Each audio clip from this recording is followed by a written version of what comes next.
welcome to You're Wrong About Musicals. I'm Esme. And I'm now. And today we are talking about Sunset Boulevard. I think that's what we're talking about then, because we're just talking about another show. This is recorded an hour and a half, hour after we finished recording last week's episode. So there's only one piece of news that happened in that hour, and I was the source to break it on Twitter. Maybe. Possibly, if Twitter was right, but I don't trust it. The West End cast recording of Next Normal will be out by the time this happened. And let me just recreate the scene. I was sat here. I was minding my business. I was looking at the audio files from last time. They're condensed, and I was going to pop it into the editing software. Check my phone, swipe down, and I can see new release from Tom Kitt coming out, and I'm going, what the fuck's Tom Kitt gonna do now? Come on, Tom. Like, what? I was thinking, what random side quest shit is this, Tom Kitt? And then I look further and I'm like, hang on, that's the Next Normal thing. Click on it. It's the Next Normal one coming out in 8 days. And then they go, okay, I've got to go over to Twitter. Surely this has been announced. And I've just been busy eating dinner and recording, you know? No one's talking about it. This is such a momentous occasion for me. I have been waiting for a new West End, for a new Next Normal recording for years. I'm free. Me and the Broadway arm, we've had some times together. But I can't do it anymore. And I'm free. I am a little annoyed it's not live, but beggars can't be choosers, so anyway. Be fine. Oh, I'm good. I'm chilling. I'm having a good time. I'm live, laugh, loving. I'm definitely gonna be live, laugh, loving when I listen to it. Not crying. No. Me crying next to no one. Not gonna happen, mate. Anyway, it is now time to talk about Sunset Boulevard. Are you ready to get into this? Yes. Sunset Boulevard. I keep wanting to be like Sunset Boulevard. Sunset Boulevard, headline Boulevard. Or like that Lana Del Rey lyric that goes in to see your pretty pics on Sunset Boulevard. Those are the two things in my head whenever I read Sunset Boulevard. Sunset Boulevard is a musical with music by Andrew Lloyd Webber and a book and Yes. Yes! Andy doing his most devilish work. Book and lyrics by Don Black and Christopher Hampton, everybody. So, Sunset Boulevard is based on a 1950s dark comedy film noir by Billy Wilder. He was an interesting man who was one of the leading figures that shaped the way we view American film among the ranks of Francis Ford Coppola and Alfred Hitchcock. Billy Wilder would talk about making a film about Hollywood for a number of years. The story was originally conceived as a light-hearted comedy about a silent film star coming out of the darkness of her obscurity to triumph over her enemies, but the storyline soon descended in a darker direction, with Wilder's expert cynicism starting to dominate the production.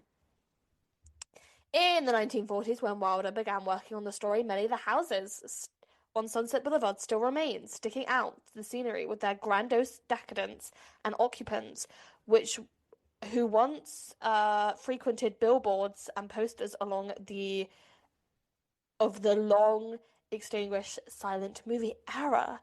The creation of Norma Desmond may have been inspired by the former stars living out the remainder of their lives, clinging to their memories of stardom. It would star Gloria Swanson, who herself had been a star in the late 1919, sorry. She signed a 7-year contract with famous players and was in a series of films directed by Cecil B. DeMille. Finding out he was a real guy, not a figment of Andrew Lloyd Webber's imagination, was wild.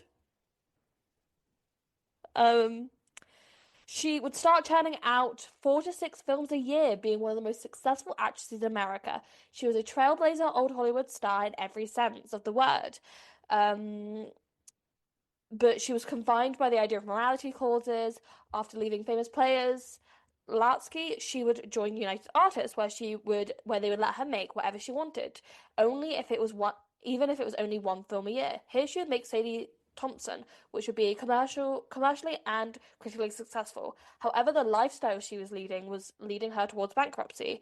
She would do a couple of unfinished films in the next couple of years. Her first sound film, so she's done all this as a silent movie star, would be in a movie musical called The Trespasser in 1929. She produced a few more films into the early 30s to complete her contract with United Artists, but the advent of the Great Depression made her glamorous clothes horse characters seem dated. Her popularity began to wane. At the age of 52, she would be cast in Sunset Boulevard, with Billy Wilder saying she was 52. But it was older than that. Holden, who played Joe, was about 30. The chasm between silent pictures and the talkies, you think there's 300 years between them. Wilder would get DeMille to play himself, where when they were used for Norma's set visits. We had him for one day. We had to pay him $10,000. When DeMille tells Norma to sit a moment, Wilder wanted DeMille to replace Hedy Lamarr and give Norma her chair. That's why sometimes someone is cast in Sunset Boulevard as Hedy Lamarr. It's such a ridiculous fucking show. This show is insane and I'm obsessed. The Sunset Boulevard was universally praised by the critics and audiences of the day. But Sunset Boulevard hit too close to home with many film executives of the period, with MGM head Louis B. Mayer's furious reaction. "You bastard," Mayer allegedly yelled at Wilder. "You have disgraced the industry that made and fed you." So Sunset Boulevard was like so honest about what it was like to be a washed up film star, and so on the money that Hollywood were like, we can't have people knowing the truth about how exploitative we are. Crap. I did watch a bit of Sunset Boulevard, but I fell asleep because I was hungover. I enjoyed what I watched. Okay, I should go watch the rest of it, and I meant to watch the rest of it, but then I got caught up researching Patti LuPone. As we always do. As you want to do. So, the first attempt to make a Sunset Boulevard musical would be 5 years after Gloria Swanson made her comeback or return, to use the language of the show, as Norma Desmond in 1950. Gloria Swanson would try and create a musical adaptation with a pair of unknown, handsome young collaborators, Dickinson Hughes, and even more, this is direct quote, I didn't write this, an even more handsome young lyricist, Richard Straightley. According to Jeffrey Schwartz, who has created an entire documentary about this attempt, Hughes and Straightley were creative partners, but also life partners. Swanson sought the rights to adapt the movie through her contacts at Paramount. Wilder either thought that it couldn't or possibly shouldn't be done, but Swanson's heart was set on it. Sunset Boulevard had become her greatest screen triumph, certainly that of the talkie era. What's more, she'd always dreamed of being an opera singer. She had an eye for wanting to musicalize Sunset Boulevard and had had such a wonderful experience making the film that she never wanted it to end. So by making a musical, she could do it every night. And isn't that so interesting? I think I've seen this film before. I think, I fell asleep during this film 2 days ago. Do you see what I mean by like Norma Desmond is like an actual person who's like embodying these women and will not let them go? I sound like I'm being dramatic, but like I'm kind of not here. It's kind of true. It is kind of true. Like Norma Desmond is in people's halls. Anywho, Um, our film. Oh yeah, this is about the documentary. Our film is about a love triangle between Gloria, Richard Straightley, and Dickinson Hughes during the course of writing the musical. Much like the film, Gloria had developed feelings for Richard Straightley. Again, meta narrative. Jesus. Already. 5 years after, they're trying to make this a musical, and there's already this weird meta narrative going on by people like having Sunset Boulevard play out in real life. Gloria loved to be on cameras and loved interviews. She would kind of hold this stuff close to her chest. However, she would perform it on the Steve Allen show. It's very strange. It's very strange. I did watch it yesterday. Um, and there's like dancing happening, like a dream ballet, and she's like Okay. draped on a sofa. It's in the links. Look into it. She's singing in a falsetto compared to the belt and power that Norma is known for. I have issues with, especially some of the score of Sunset. I fully agree with the choice to make power Norma's voice as powerful as it is, because it really like adds to it, you know? Hmm. However, how Prince would catch this taping and would try and get the rights in 1961. Sondheim would be involved in the project. However, he would go on to say, "No, I never wrote anything for Sunset Boulevard. The story behind that is shortly after Forum, Bert Sherlove and I started to write a version of Sunset Boulevard. I happened to meet Billy Wilder at a cocktail party and shyly said to him that a friend of mine was starting to make a musical of his movie. He said, 'Oh, you can't do that.' I figured what he was saying that we couldn't get the rights, but he went on to say, 'It can't be a musical. It has to be an opera because it's about a dethroned queen.' And it seemed to be a astute observation, and I called Bar and said, 'Let's forget about it, because I certainly don't want to do an opera.' With Sondheim going on to say, 'It's such a flamboyant subject matter, you can't do it in a musical. The minute you the minute they would talk, you'd scream with laughter because they're so much bigger than life figures. People don't go swanning around the stage in the way that the lady would have to. Uh, and it sits down to have camp dialogue.' So sometimes, like, no, I'm not doing this. Meanwhile, I believe at the time, Gloria Swanson was still trying to make this happen. So you had a vision. She was a woman with a vision. She shan't be denied. Gloria Swanson would die in 1983, aged 84. Hal Prince was not to be deterred. No, no, no, no. He put Hugh Wheeler from Sweeney Todd to work on the book of the show. He also came up with a concept to update the story. Angela Lansbury would play a Doris Day style 1950s musical comedian cast aside by Hollywood Progress, with Lansbury saying it seemed like the almost perfect subject matter for a musical comedy, and a musical comedy star really trying to make a comeback. Prince would also work with Kander and Ebb, but things fell apart and ended badly between them. Prince held out hope that Sondheim would come around, but as he said, he didn't want to do an opera. So, 1979, Hal Prince would arrange a screening of Sunset Boulevard, and Andy, aka the Phantom of the Opera, would be invited. After watching the story, he said, "I immediately knew why the story of Norma Desmond, a silent movie star whom the talkies passed by and her obsession with a younger man, struck me as a brilliant subject." I can imagine. Yeah, I don't worry. What goes on in Andrew Lloyd Webber's head? God only knows.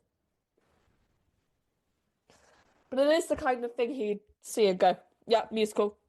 Yeah. I need to do that expeditiously. Um, Andy would start working with Don Black, who started out as a stand-up comedian and blamed himself for the death of variety. He had his West End debut as a theatre lyricist composer on Barry, with theatre composer John Barry on the musical Billy. They were just doing shit at some point. By the time he was best known for writing his Oscar-winning song Born Free, Ben by Michael Jackson, and To Stir with Love by Lulu. again, for some reason, Andy was like, I'm gonna make Sunset Boulevard a musical and I'm gonna invite this guy on board. Nice.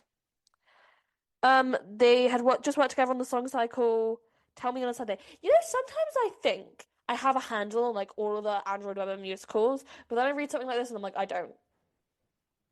Do you know By Jeeves? I'm aware of By Jeeves. I have no idea what it's about or like anything I can Oh, tell you no yourself, but idea like what it's about. I I know it know it exists. exists. I know Tell Me on a Sunday exists. I know Tell Me on the Sunday exists, but like I forget about it, and then like I like look at his website, and I'm like, Jesus Christ, he really has written so much. He kind of is just like an iconic composer. Unfortunately, he writes like he writes like he's running out of time. Exactly. Um, and Andy admiring Black's sensitivity for writing female characters.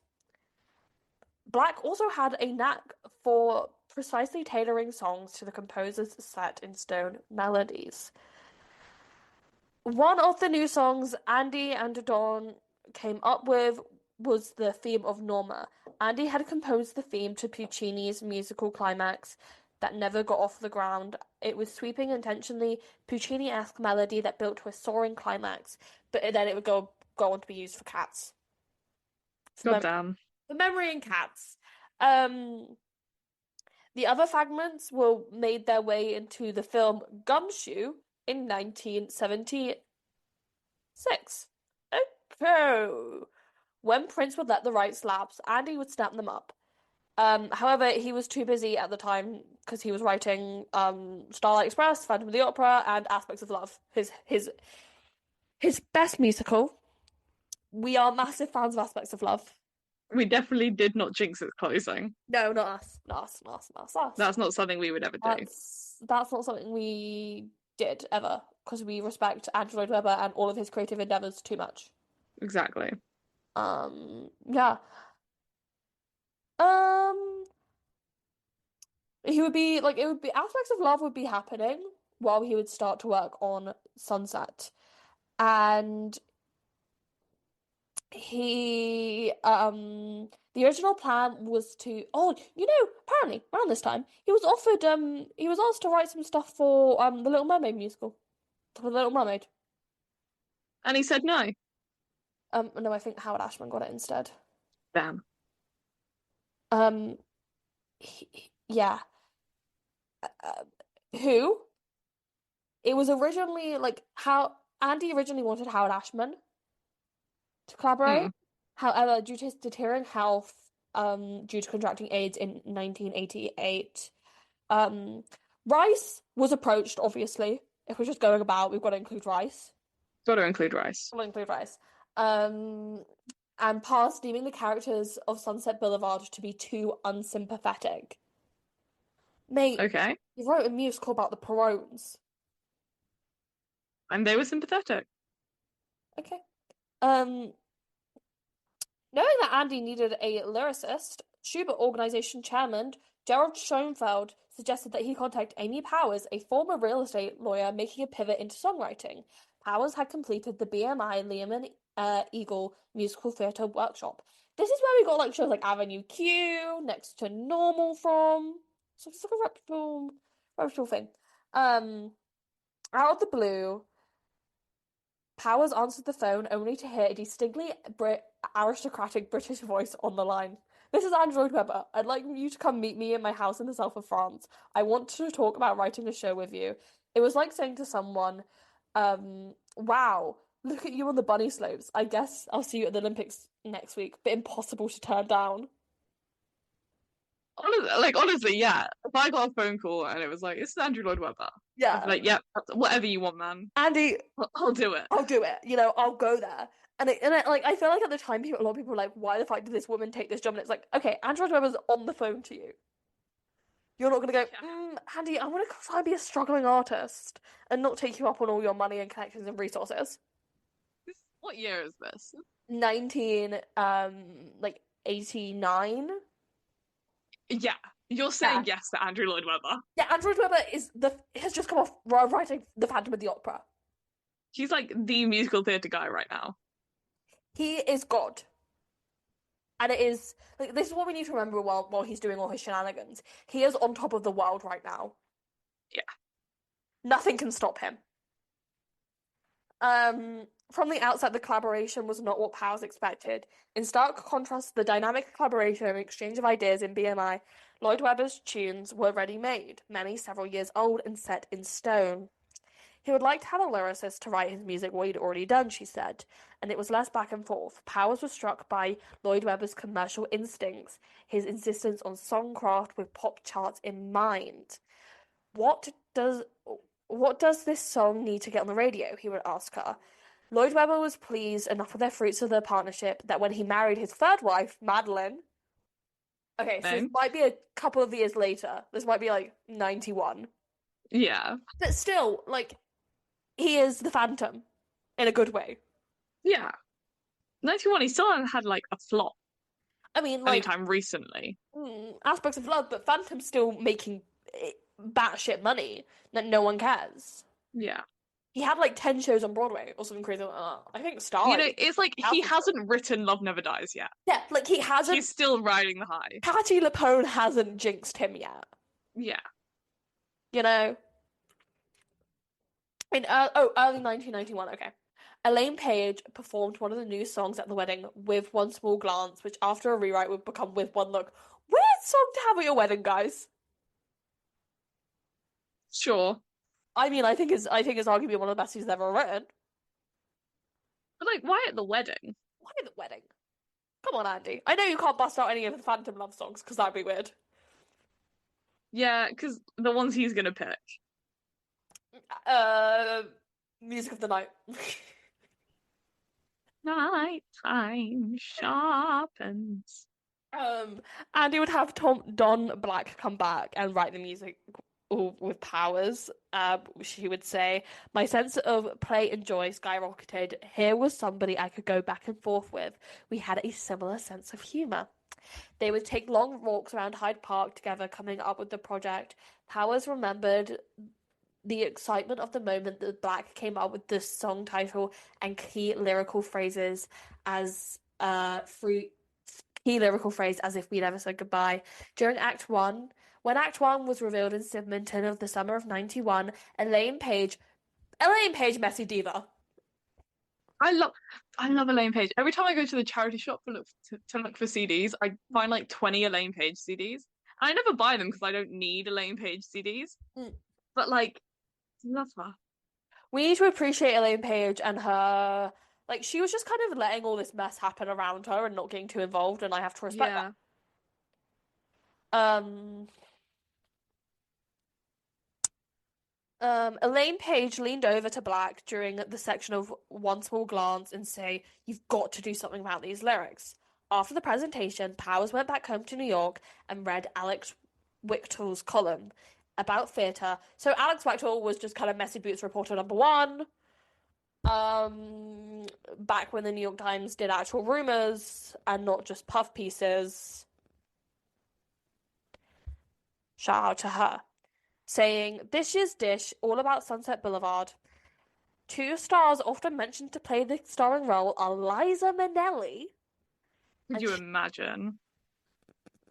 Andy, call her up, please. Please, I want to hear it so bad. And Shirley MacLaine. Though neither two were at Sidmonton, word on the score is unanimously good. Some say it's Lloyd Webber's best since Evita, whilst others say it's the best he's ever written. Damn, they were really fucking with it. They were really fucking with it. Well, again, it's the Andy Golden Age. Their work started smoothly, but as the presentation and Sidmonton grew closer, those say that Andy decided that the lyrics were poor and sanitized. Don Black's work with Mrs. Powers. Black was supportive. Andy reportedly, and then it goes on to say, obviously, I've added an Andy because I'm not writing out Mr. Lloyd Webber all the time, especially when we get to the Jamie Lloyd revival. I'm not doing two Lloyds. Yeah. You know, it's a bit confusing. Andy reportedly let Miss Powers go. The article ends with saying, "Sunset Boulevard is scheduled for production in 1993, so 2 years from after this is published, in New York, London, and Los Angeles, home of Sunset Boulevard. Sure. Ultimately, so this is how Amy Powers, I'm thinking of the music critic Ann Powers, aren't I? Yes. Yes. Amy Powers, yeah. This is how she found out she was let go. Not from a call, again. This is seeming to be a trend with Mr. Lloyd Webber. Yeah, he likes to use the press. And I like the fact that he used a gossip column. Ridiculous. He is ridiculous. Ultimately, Powers will receive additional lyrics credits on 4 key songs in Sunset Boulevard. With One Look, Greatest Star of All, Sunset Boulevard, and As If We Never Said Goodbye. Arguably, 4 of the best songs in the show. Yeah. I can say that about it being controversial. She received an undisclosed sum from Really Useful Group. You need a microscope to see it, and never heard from Andy again. God, what a guy. This is only the first time he does it this episode. He's gonna do He it about hates 5 women. more times. He hates successful women. He hates to see a bad bitch winning. We're like saying that is funny, but it's also like It's bordering on like defamation.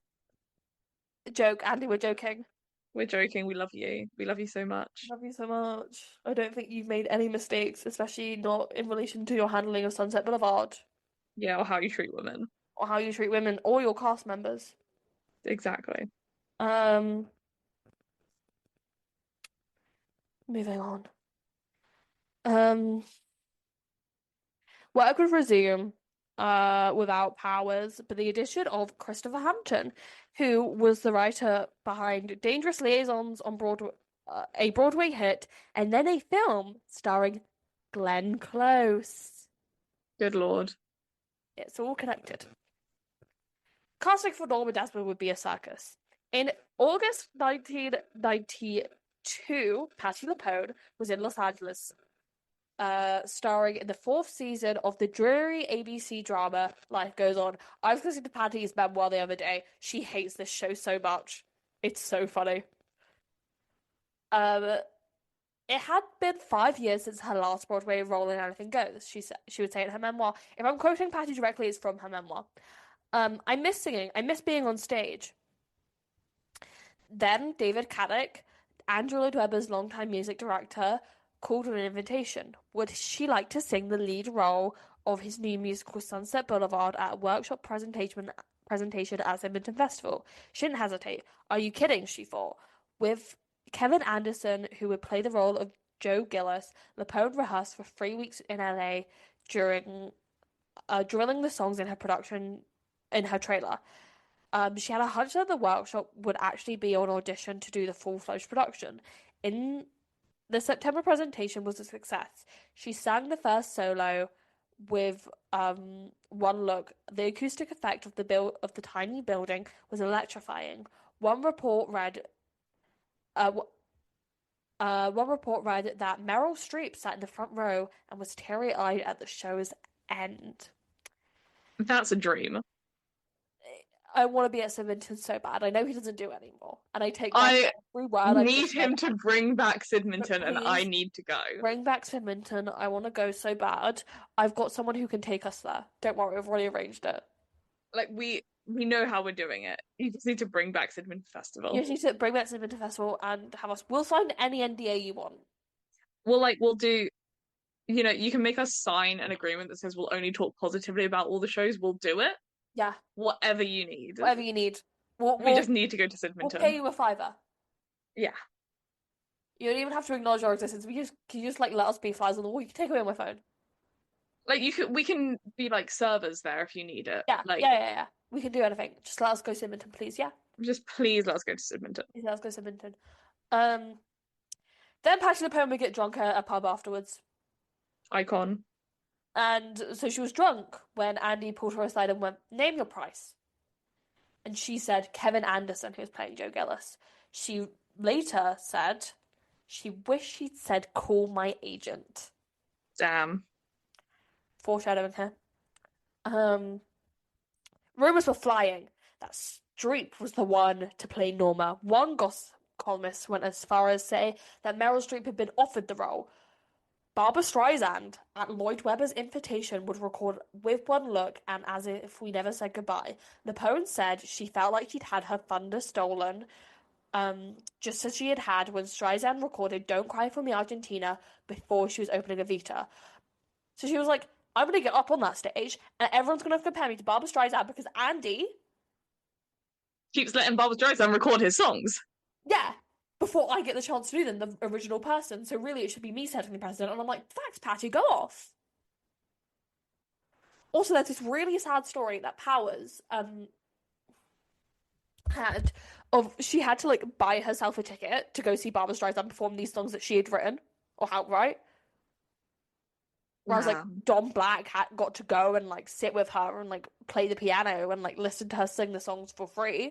Most troubling of all to Patty and the world at large was that Andy had hatched a plan to open Sunset Boulevard in LA whilst the West End production was still running. There'd be two productions in May 1993. Just as she was ready, there'd be two productions. In May 1993, just as she was about to fly out to London to commence rehearsals, Lepone learned that the other Norma was Glenn Close. She went, right, I'm not getting on that plane. I'm not doing it, love. It took 3 days of negotiations to convince Lepone to get on the plane to London. She finally boarded the plane, and then basically in the memoir, she keeps going on about how she never gets a Sondheim show. She's like, I really want to do Sondheim really bad, but no one would let me do a Sondheim, so I'm stuck doing Andrew Lloyd Webber musicals. KMS.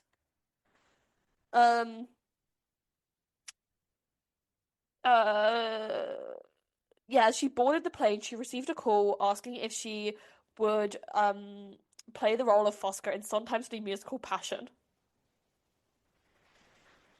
Oh, Patty. Oh, Patty. Lepone had issued her demands for Andy, and chief among them was making sure there was a kind of restraining order against Close, expressly forbidding her from attending the London premiere or being in the vicinity whilst Patty rehearsed the part. Yeah, okay. Lloyd Webber, who had already acquired, gutted, and refurbished London's Adelphi Theatre to the tune of $1.5 million to present the world-premiere production, had a shrinking feeling. Everyone was walking on eggshells, he recalled in a conversation quoted in a book, Singular Sensation, which I have read. I was frankly shaken. None of the work we would normally have done in rehearsals got done because we were all afraid we might upset Patty. I love this musical so much. It's ridiculous. I love it. It would have an advance of £4 million or $6 million. And like, that's in like yesteryear money. Yeah. Show struggled to get that advance today. Yeah. Crazy. Frank Rich would say, the show at the Adelphi Theatre rose on a show that is desperate in its acquisition to resemble Madame Tussauds is unlikely to be a perennial tourist attraction akin to the last Andrew Lloyd Webber musical to become an international hit of the Phantom of the Opera. In truth, That one sentence. Yes. The show at the Adelphi Theatre rose on a show that, despite its accusation of resemblance to Madame Tussauds, is unlikely to be a perennial tourist attraction akin to the last Andrew Lloyd Webber musical to become an international hit of Phantom. What the does that mean? I don't know, man. I don't know anymore.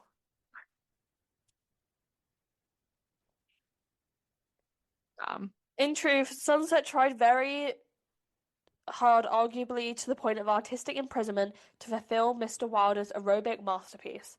Much of the film's plot, dialogue, and horror movie mood. Dialogue, I'm guessing. Yeah, dialogue and horror movie move are not preserved, not to mention clips used to illustrate those sequences in which a faded silent film star Norma and her kept young screenwriting travel by car. There are a few anachronisms slip into the coloratus and lyrics. Don Black and playwright Christopher Hampton's smartly tailor their new jokes into the original screenplay style. At times, even Lloyd Webber gets into the wilder swing. Both acts open with jointly angry diatribes about Hollywood exploitation, packed relative in each part with songs with surprisingly jazz accented and most interesting I have yet encountered from this composer, messaged perfectly with cynical lyrics. Each of these numbers lead with bite and sexual swagger and a vocal force by Mr. Anderson, who invaluable performance suggests a mixture of Pow Joey and Tim Robbins' contemporary Hollywood snark in the player. But that voice is too often drowned out by Mr. Poe's Broadway belt and the maniacal efforts of Mr. Lloyd Webber and his director Trevor Nunn to stamp the proven formulas of Phantom and Les Mis even on an intimate tale. Sorry to interrupt you. Go ahead. Broadway World has officially Yeah, they've tweeted officially tweeted about it. Yeah. But only half an hour ago. Yeah. Beat them to it. Miss Lapone is a gifted actress whose vocal pyrotechnics are especially idolized by Brits, not least because their own musical theatre stars rarely match them. Watch your mouth, Frank Rich. I actually kind of vibe with Frank Rich most of the time, but this is like one of the most important paragraphs of a review I'll probably ever read. Okay. Yet, despite her uncanny miscry of Gloria Swanson's speaking voice and her powerhouse delivery of the score's grand, predictable ballads, she is miscast and unmoving as Norma Desmond. An equally serious shortcoming is Miss Lapone's inability, through no fault of her own, to convey the heroine's legendary status of a showbiz fragment. As Swanson was a real-life repertory of half-forgotten green era at the time she made Sunset Boulevard, so the musical version seems to need its own equivalent today, a Shirley MacLaine or Angela Lansbury. Oh. So the reviewers all said the same thing about Patty. All the American reviewers were like, she's miscast. She can't sing it. She can't act it. However, in London, her reception was good. My grandparents saw Patti LuPone in Sunset Boulevard. Damn. I didn't realise that. And I was talking to my granny about Vita, and I was trying to explain the Jamie Lloyd shtick. And I was like, do you know Sunset Boulevard, Granny? She said, oh, yes, I saw it ages ago when it opened in London. I was like, you saw Patty? And they're like, yeah? Anyway. Her reception was really good until the 16th of February 1994 when LuPone was in her dressing room and received a call from her agent. In New York, gossip columnist Liz Smith had taken the liberty of making the announcement in the New York Daily News. It wasn't even a bet, it's a fact. The new Andrew Lloyd Webber musical company won't confirm or deny. Oh yeah, also Andrew Lloyd Webber creates really useful group around the time of Sunset Boulevard. Okay. It's kind of important to know because this musical almost destroys it because he keeps having to pay people out. Won't confirm or deny it. Glenn Close will begin rehearsal as Norma Desmond in New York on August 1st. Oh my God. Not on Tuck Day. Not on Tuck Day. So, because the whole thing was that, like, as the legend goes, Glenn Close got really good reviews in New York. Not New York, LA. Compared to Patty. And Andy, ever the pragmatist, was like, I know I promised it to Patty. But Glenn apparently is better. And Frank Rich said she's miscast. So therefore, Glenn will just do it. She already knows the part. What? I know. What a guy. In her memoir, Patty would say about it, I took to I took battling practice in my dressing room with the floor lamp. I swung at everything in sight. Mirrors, wig stands, makeup, wardrobe, furniture, everything. Then I heaved a lamp out of the second floor window. The last week, Damn. can you imagine just walking down the Strand next to the Adelphi, Passion opposed to chucking a window, chucking a lamp? I'm making them Patti LuPone Memorial Pool.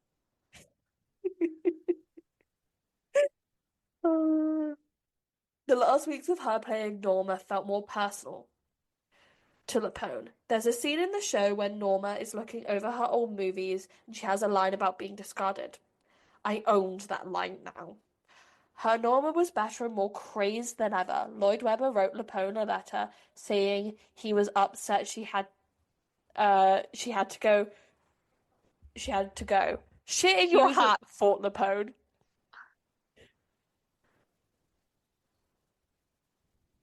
he was as upset as she was. Yeah. And Patty's response was shit in your hat. Oh, this isn't funny, but it really is. Um, LuPone finished her London run in March on the 12th of March 1994. Her final curtain call went on for 20 minutes. The depression that followed wasn't helped by the fact that her 4-year-old son Joshua went around singing the score and for every reason delighted in play acting the moment of her firing. Fire! He would shout, pointing at her. It's not funny, but it is actually fucking hilarious. Oh, Andy. Oh, Andy. The open wounds closed, but even so, the scars never go away, said LuPone. I'm not.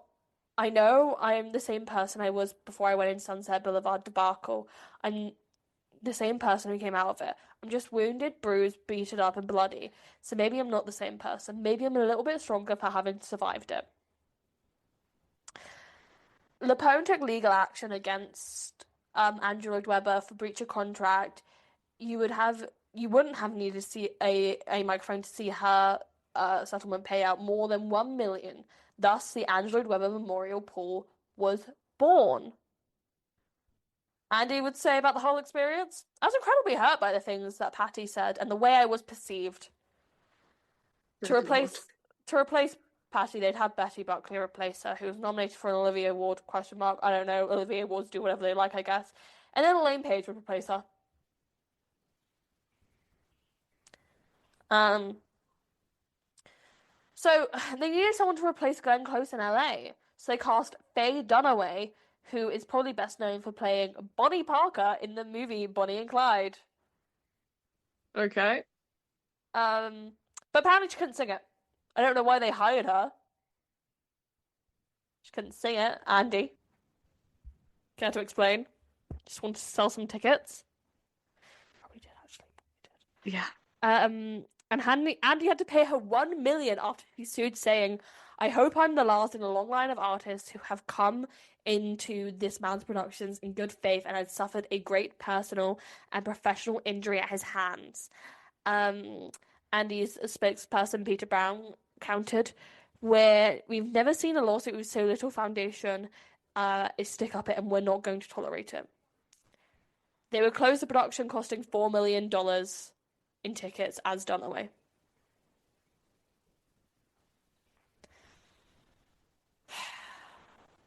So it would finally open on Broadway Mm-hmm.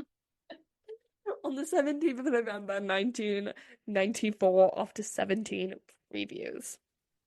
The reviews.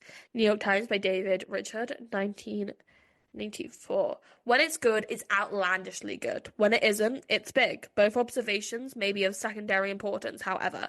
The musical allows Glenn Close to give one of the most legendary performances people will be talking about years from now.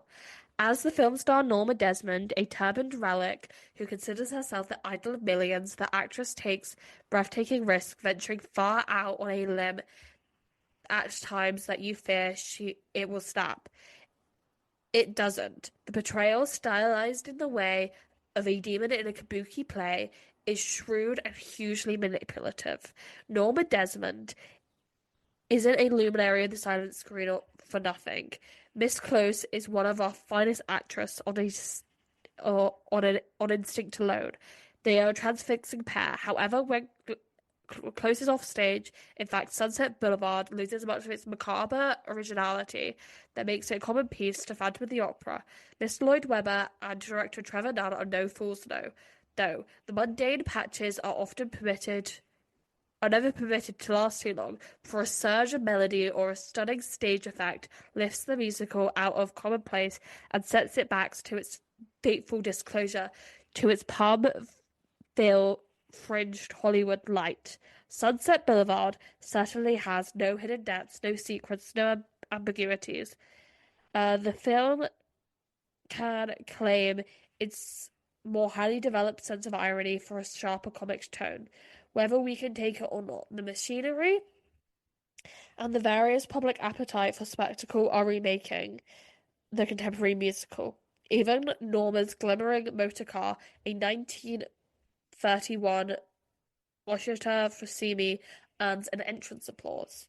What you see on stage in the Minskoff turns out to be pretty much all you get. But I suspect only the most blasé theatregoers will feel shortchanged. Make no escape though. Miss Close is a real mesmerizer. She could probably start clearing her place in her mantle right now for a Tony. She's bound to win next June. Only her serious competition comes from her fabulous hideaway, lair, a barricade, and ebony trap. So, glowing for Glenn Close, saying this is one of the greatest performances ever given. So, at the Tony Awards, it'd be nominated for Best Actor in a Musical for Alan Campbell, Best Actress in a Musical for Glenn Close, Best Featured Actor in a Musical for George Hurd, Best Book of the Musical, Best Choreography, Best Costume Design, Best Director, Best Lighting Design, Best Musical, Best Score, and Best Scenic Design. It would win Best Book, only one nominated. Best Lighting Design, Best Musical, only two nominated. Best Original Score, only one nominated. And Best Scenic Design! Good Lord. What year was this? 1995. The 1995 Tony Award. So when we're all The complaining 49th. Yeah. Oh, yeah, okay. Yeah, I see. Very few musicals. Mm-hmm. So yeah, I mean, I heard somewhere, I can't remember where, and I couldn't find a source for it. They got Glenn Close one. Yeah, Glenn Close. You don't have that written I down. have that written down. Very well. She won. Glenn Close won for Best Leading Actress. George Hearn won for Best Featured Actor. Oh crap. I was too busy going.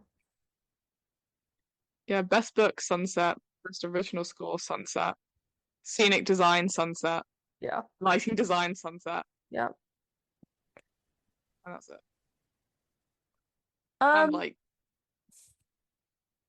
Best Musical. yeah. It is funny Yeah. that it won because it was the only one. And for everyone going, Broadway's in such a bad place, it could be worse. We could be giving Andy Tonys on the fact that no one else put anything up this year. Yeah. Anyway.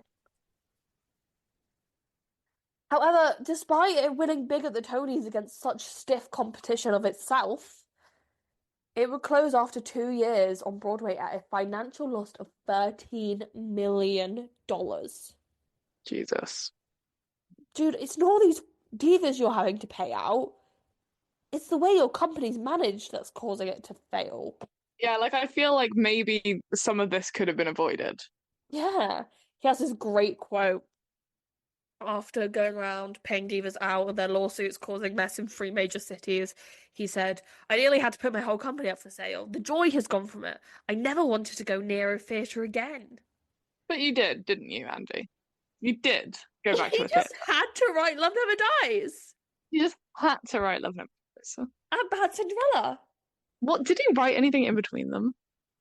Oh, he wrote that football musical. Okay, Andrew Andrew Lloyd Webber. Musicals. Okay. Wikipedia. Career. Kind of theatre credits.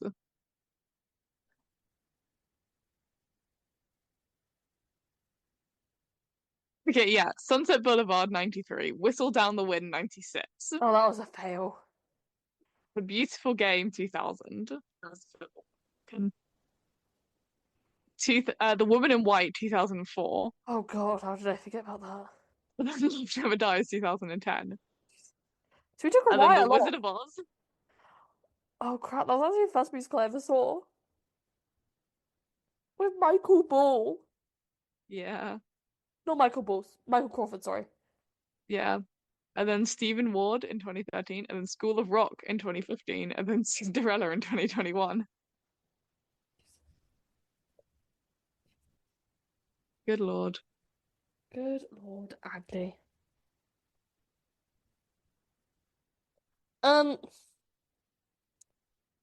It's a classic.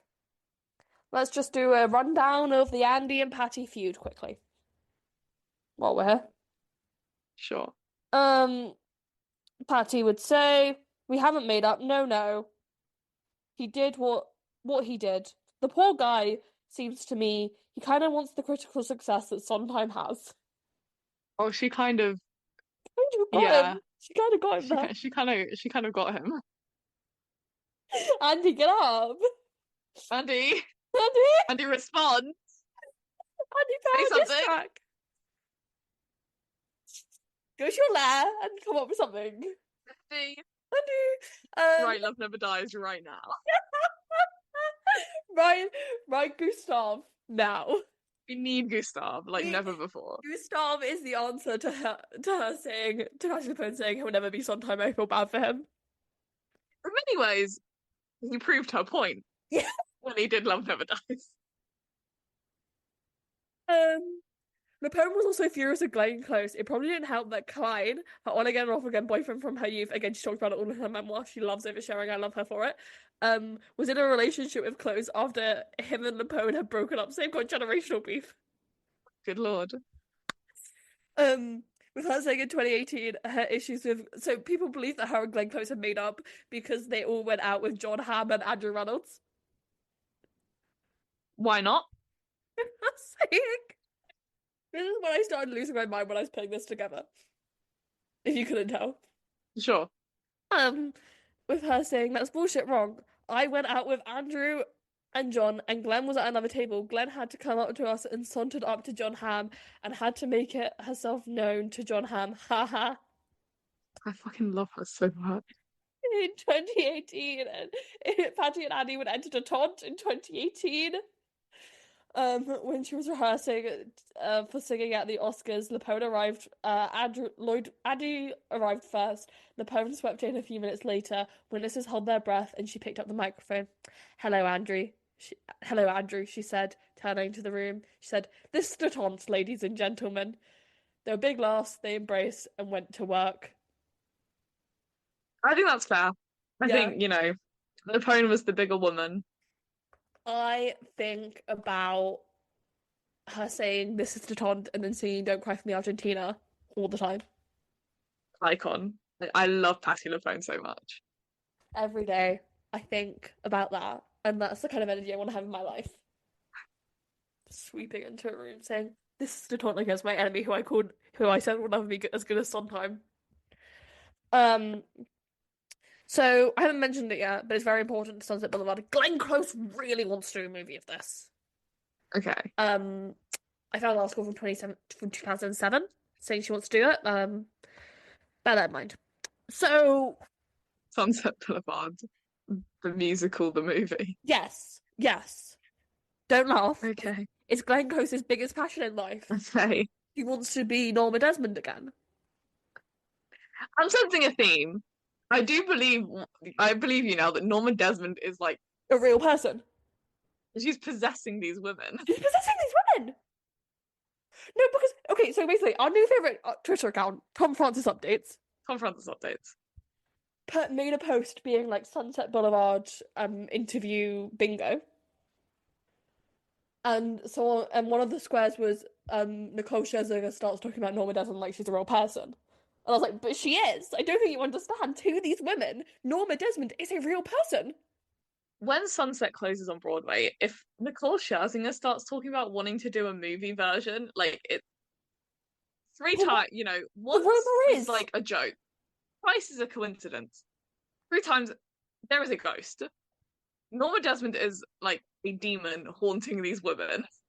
and isn't that just like so amazing in a really weird way? Andy, you need to write Sunset Boulevard too, Norma Desmond in the insane asylum because they which had those is in the Norma 1950s. Desmond.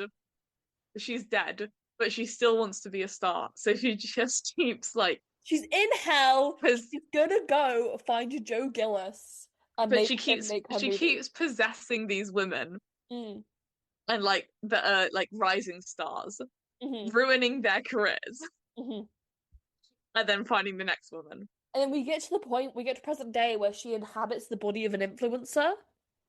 Yeah. The ending of it is we bring Patti LuPone out. Norma Desmond attempts to, possess Patti LuPone. Well, Patti LuPone Um, believes she was visited by Eva Peron's ghost at one point as well. well, exactly. So Patti LuPone, like when you get an infection and then you get like the white blood cells to fight it off. Yes. She's prepared for this. Yes. So Patti LuPone kills the ghost of Norma Desmond. Mm-hmm. Um, and then it's like we can never perform Sunset Boulevard again because otherwise the ghost of Norma Desmond will come back and possess all of these like rising stars again. And All of Patti these LuPone ends with middle-aged. a song about how she has once again destroyed Andrew Lloyd Webber. Yeah, Curtain closes. curtain closes. So, I'm imagining this is like a Titanic type show where oh, we just have a girl oh, coming on tending to be Patti LuPone. oh, yeah, 100%. Maybe it's the cardboard cutout that they actually use in Titanic, or they did when I saw it. Yeah. Um, but anyway, keep that in mind. Glenn Close really wants to do a movie with this. In the Okay. meantime, like Sunset Boulevard kind of was like this weird mega musical right at the end of the mega musical craze as it was on its way out, known for being a diva for the ages, hurting Patti LuPone's career in a real impactful way, um, etc., etc. If you were to place a microphone in front of Glenn Close's mouth, she would say that she wanted to do a movie version of it. Never forget. Um, Random article I found from 2016 saying she wants to do a movie of it. Just really wants to do a movie of it. Wants to do a movie of it. In 2016, Glenn Close would get her wish and return to the role at the English National Opera at the Coliseum for a limited run of 43 performances. It would then transfer to Broadway, playing at the Palace Theatre in 2016 for a limited run of 138 performances. Glenn Close is Norma Desmond once again. And, what's important to know, and I do and don't want to talk about this, is Glenn Close is older than Gloria Swanson was when she played Norma Desmond. Mm. So in the movie, Gloria Swanson is about 50, which isn't old. I'd like to make that known. Glenn Close, I believe, was in like her late 60s, which is, obviously older than 50.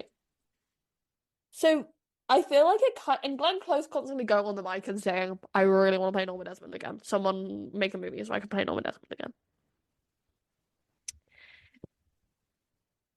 I think it kind of gives people the idea that Norma Desmond's supposed to be like actually old, and that kind of feeds into her delusions a bit. Mm. Being like, I'm the greatest star of all, everyone wants me, why doesn't anyone want me? And it's kind of like, I think it kind of takes on a bit of a joke of itself, if that makes sense. Yeah. Rather than being like a moment of like, wait, this woman isn't actually old. Society's just outcast her. Because she's no longer an ingenue. You know? Yeah. Also, the photos from this production make Sunset Boulevard look like a bit of a joke. I feel like maybe I'm just like I've got a warped perspective because of the Jamie Lloyd production. Mm. It's like that. What I don't know if it's actually still ongoing, but the one that was ongoing when Sunset was in London. The Sarah Brightman Fire Brightman, in yeah, like yeah, in where like was she tradition performing? Australia, Yeah, in traditional Sunset Boulevard garb. with like this opulent staircase. Yeah, so it has this, Like like, yeah, it has a very iconic staircase, yeah, and it was just like, it all feels a bit much.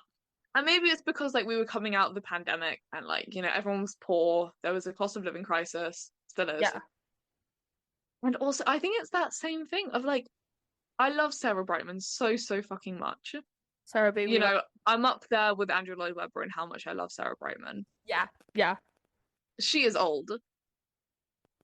yeah. And I think when you compare like watching Sarah Brightman play Norma Desmond to watching Nicole Scherzinger play Norma Desmond, it's a very different story. Mm-hmm. And it's the same with like Glenn Close. Even like Stephanie J. Block did it recently in like a traditional production. Stephanie J. Block is also another one where it's like, you're not actually that old. This is kind of scary that she's doing this. Yeah. Like, Sunset Boulevard is fundamentally supposed to scare you. Yeah. There is a reason why when it first came out, that film executive was like screaming at Billy Wilder, being like, why the fuck did you release this? It's kind of, you think, like The Substance, like the movie. Yes. I cannot believe I'm about to say this in a record. No, say it. I think Sunset Boulevard is very similar to The No, Substance. there was a literal article that I found talking about how Death Becomes Her, because Death Becomes Her is also obsessed about women aging. The Substance and Sunset Boulevard are all these free pieces of media talking about women's age and when they're cast out. Yeah. Well, in like 20 years, Yeah. Margaret Hartley needs to do Sunset Boulevard. Yeah. Yeah. I'm just saying, 20 years down the line. Let me see if I can show you a photo of what Glenn Close looked like in this revival. Yeah. Because it makes Sunset Boulevard look like a joke.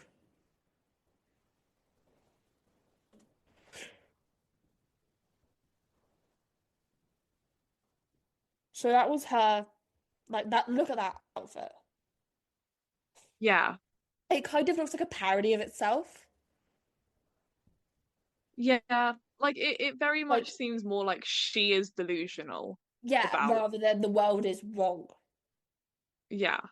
And because Rather than like she has been outcast from mhm, like this industry. She is rightfully left the industry. yeah, She's aged out of it. yeah, she's in retirement, whereas it's supposed to be one of those things where it's like, no, Norma Desmond's like wacky and gone mad, but it's not her fault, it's society's fault. It's like she has been treated horribly. Mm-hmm. She has been like she's become dependent on being famous. Yes, yes, As if it's like like a drug. yes. And then instead of like letting herself quit, Mm-hmm. she has been, forced out of it. Mm-hmm. And then they're acting like she's crazy for not wanting that. Mm-hmm. It's Yeah. very, very interesting. And I'm jumping ahead here to talk about Nicole Scherzinger. But we talked about it, We when this talked comes about out. it last week, 2 weeks Right? ago. Yeah, 2 weeks ago now. When we were talking about Cynthia Erivo. Yeah, we talked about Sophia Erivo. I saw another thing about that Cynthia Erivo Dracula, which made me rethink it. But I was like, I kind of still stand by what I said. There was someone just being like, I think like it is only when a black woman is like encouraged to do this very like show-offy thing of I'm able to play all of these characters that I suddenly think everyone Cynthia has an Erivo, issue with it. And I'm like, I get what you're saying. but I think I think Cynthia Erivo could do anything on the stage, and I'd go, I believe she can yeah, do it. like I think we said it in that recording. I would still really, really want to go see her. I do get the point they're making that yeah, it is actually very interesting that suddenly everyone was kicking off about this when I'd it was go for it. Cynthia Erivo. This Mm. might just be I might be more conscious of it because I've been seeing so much Cynthia Erivo hate recently. Who's doing that? There was a rumor that the MCU was like looking at Cynthia Erivo to play a role. Hmm. Um, They'd be I lucky don't to even have her. yeah, I don't like the MCU anyways. No. But it was just someone was like, I mean this with no disrespect to Cynthia Erivo, but like this character has to like look good. and like be a good actor. I was like, it's Cynthia Erivo. What are you Okay, saying? shut your fucking face and go listen to her sing "I'm Here" from The Color Purple and take a hard, long look in the mirror. But Don't talk about it. Anyway. it was also I just saw someone like compile some of like Cynthia Erivo's best like vocal moments, Oh, I've and seen that. every single I've comment watched was that. just like, "Oh, did she lose all her talent when she went bald?" First of all, she was bald in the first clip. She's wearing a wig because she's on fucking stage, bitch. And also, she never lost her talent. What the fuck? It's a different style of singing. Like The Color Purple is a very different like style of song to Wicked. Anyways, I'm a Cynthia Erivo defender until I die. We're gonna read Jesse Green for Oh, Vulture. thank God. Yeah. That always cheers me up. It was an interesting review, actually. I kind of understood what he was saying. Sunset Boulevard, which opened last night in a train wreck of a revival starring the woeful Glenn Close, also comes with a poison pill would-be adapters. Its daring mix of film noir and Hollywood satire creates the utmost finesse to carry on, lest it turn into camp, the mere coffin of catastrophes. The fact that we are introduced to Norma as she kisses a corpse of a pet chimp, that it doesn't go too rancid. The film remains beautiful despite its overbite. It's attributable to Wilder's worldliness. No extreme of human behavior surpasses or discomforts him. It may be possible to achieve that type of detachment in a theatrical song, which pretty much defies the natural point of view. Perhaps that's why Kander and Ebb gave up. As for Sondheim, who was writing it for Jeanette MacDonald in mind to lead, dropped it when Wilder told him at a cocktail party that the material would be better as an opera. The English National Opera production is by provenance and scale un unassably operatic. Yet in another way, Lloyd Webber and his collaborators, books and lyrics are by Christopher Hampton and Don Black, have made choices that are deliberately designed to coarsen the tone and invert Wilder's point. To begin with, they do not seem to have understood that Wilder conceived Wilder to be a warning, not a role model. Really, he conceived everyone that way. By forcing her into the confines of a fairly standard musical theatre form, they have gutted her pathos and giving her big triumphal songs, they have turned her into a winner. Losers don't belt. So too her philosophy, if you could call her that. We gave the world new ways to dream. She sings over and over, turning into a delusional witch cry of a message. Everyone needs new ways to dream. Wilder was being ironic. Did no one notice? And in almost every sense, there are lots of them. But as musical follows the film structure too closely, we see a vulgarizing tendency in action. It pains me to say that her second outing as Norma is no triumph. Leave aside that she cannot sing the role. Her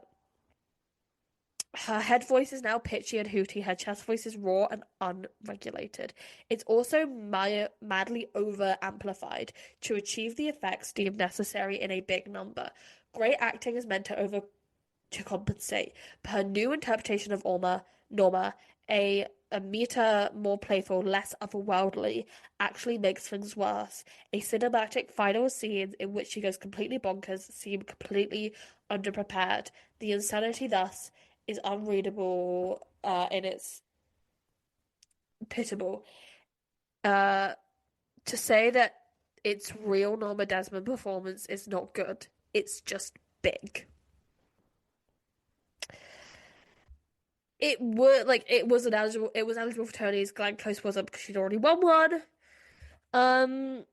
Basically, again, Norma Desmond becomes basically Sunset becomes Turban, Staircase, Chimpanzee, Andy on one, and Glenn Close talking about the movie. Still. Enter Jamie Lloyd.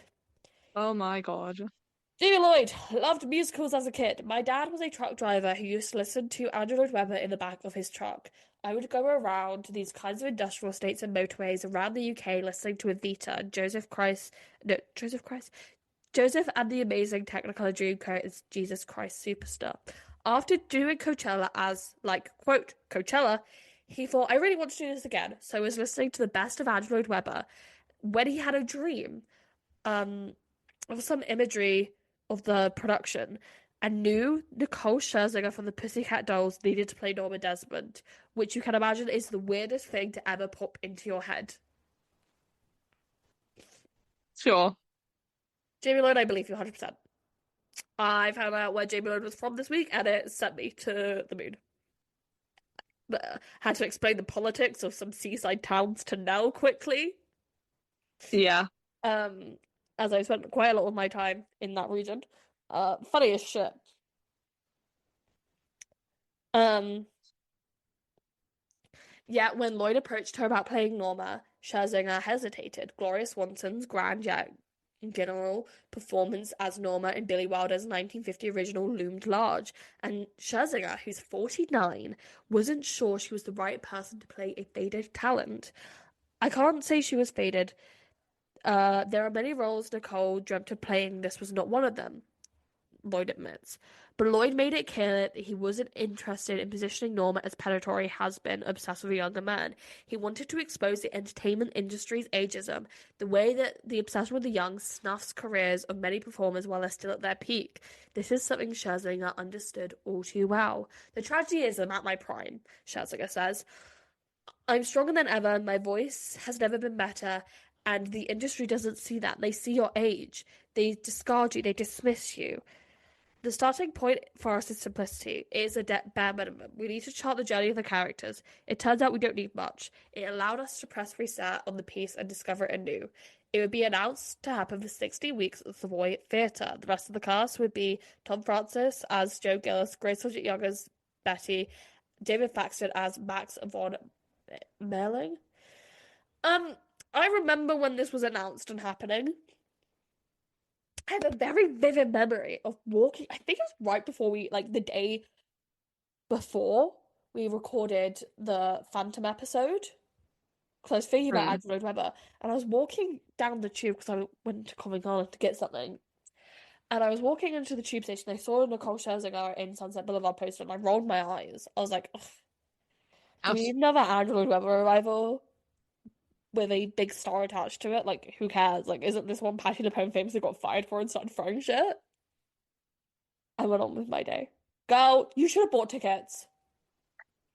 It was one of those things that I remember seeing it and being like, I do not care. I don't care at all. No. And I'm like, fuck, I should have gotten tickets. We should have gone and sat at the back of the balcony for 25 quid. I should have seen her covered in blood and gone, girl, you really loved whatchamacallit, Weird Oklahoma, which had people covered in blood at the end. You like shit when you like things where people are covered in blood at the end. Go buy yourself an under 30s ticket for Sunset Boulevard and live your life. All I'm saying is that if it does return to the West End for 3 weeks, I'm going to be the happiest bitch alive. Oh, we have to go. The amount of money I'd be willing to drop on that money. To drop on that. Yeah. Words. I love living somewhere where pro shots are easy. Cheap to film. Cheap to film. Yeah. It's really beneficial for their life. So beneficial for me. So let's read the reviews. The Guardian would say Nicole Scherzinger's Norma is not only a formidable vocalist, but a celebrity playing a woman who's wrestling with the loss of her own celebrity. It is inspired casting for its culturality. The show has a stupendous sense of reinvention, with the end scene so arresting that it surprises those who even know what's coming. So why, with all these riches, does it leave this critic so removed and restless? It's perhaps because of the galt of the concepts are unified. It begins in noir, all blackness and a smoke on Suture Gilmore's empty set, while the second half takes a horror movie overtone with manic lighting by Jack Niles and frantic choreography by Fabian Eloise. Meta elements take us backstage. Jo is filmed walking past a photo of Scherzinger in her Pussycat Doll days to her dressing room and to the front of the theatre itself. It draws circles within circles in playful humour, but sits oddly against the production's otherwise brooding tone. An exploration of celebrity culture is found in the meta glances at Scherzinger's fame, and it reveals to be a clash between the has-been character portrayed on stage and screen and the superstar status of the woman playing her. Scherzinger Just needs say, yes, whoever wrote this is a Nicole Scherzinger fan. yeah. Because I love Nicole Scherzinger, especially in Sunset Boulevard. I don't think that when she started in Sunset Boulevard, my go-to description for her would have been superstar. I would have said X Factor judge. I would have gone Nicole Scherzinger. She was in like a girl group, wasn't she? When I grow And up. moved on. Yeah. I feel like I don't remember her specifically, but I remember the group she was in. Whoever wrote this was a Nicole Scherzinger fan. Because this idea of being like, Nicole Scherzinger is way too famous and well known and successful today to be playing Norma Desmond. No, Is she? no, no, no. Love you, Nicole. I mean, Nicole. And then I'm saying that, I'm looking at this next paragraph, and suddenly he seems to hate Nicole Scherzinger. Yeah. This is the same critic that gave Gatsby 1 star, although I do kind of agree with that Gatsby 1 star. Because they judged it on the basis of, whilst all these elements like the acting, the lighting, the set are good, they ultimately aren't Gatsby. Yeah, but ultimately, it's not The Great Gatsby. It's Gatsby, a new musical. It's The Great Gatsby, the new musical at the London Coliseum with a gift shop. It's not even. Is this one? Oh no, this one is the one that's called The Great Gatsby. The other one is just Gatsby. The other one is Gatsby.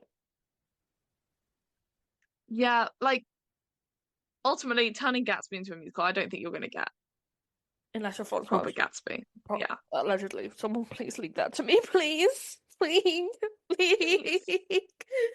Scherzinger channels Gloria Swanson's queenliness, nor Glenn Close's imperious yet inhumane Norma from 2016. Instead, she's hammy, monstrosic, antic in her narcissism, peering to the camera, flashing Instagram POTUS, and inextricably performing vulnerability. Even when she comes so far downstage that we feel physical intimacy, she is flatly drawn, devoid of any humanity. A horror film succumbs of murderous Gardude who could literally kill for 15 minutes of fame. Okay. And isn't that an indictment as where we are as a culture? Like, I think that's the point. That is literally the point of Sunset Boulevard. We just forget it under all of the glamour and insanity of every other production. Yeah.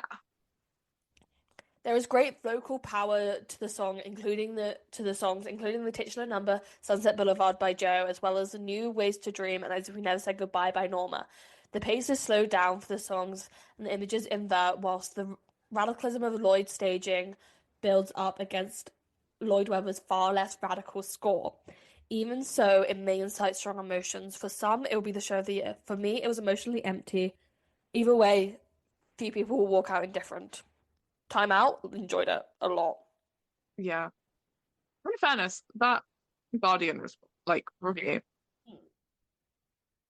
Like, I can't fault a fellow hater. I can't fault a fellow Andy hater. Actually, that's a lie, Andy. I love you. Yeah. But you know what? Love him, hate him. Fair play.